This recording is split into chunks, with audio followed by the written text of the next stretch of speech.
నాకు మొన్ననే ఒకళ్ళు చెప్పారు, ఒక బిజినెస్ మ్యాన్ అడిగిండు.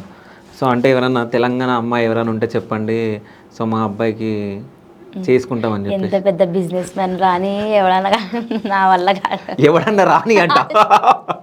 నా వల్ల కాదు. ఓకే. అంటే పెళ్ళి లవ్ రెండు కాదు. యాక్చువల్గా ప్రజెంట్ లైఫ్ చాలా బాగుంది. ఏదన్నా ఒకటి ఎక్స్పీరియన్స్ అయితే దాని తర్వాత ఎలా ఉంటామో తెలియదు. ఓకే. నాకైతే బాగుంది లైఫ్ ఇప్పుడు. ఇప్పుడు బాగుంది. సో సెకండ్ ఇన్నింగ్స్ ఎట్లా స్టార్ట్ అయింది? అంటే నువ్వు గ్యాప్ ఇచ్చేసినావు, దాని తర్వాత ఎట్లా స్టార్ట్ అయింది మళ్ళీ?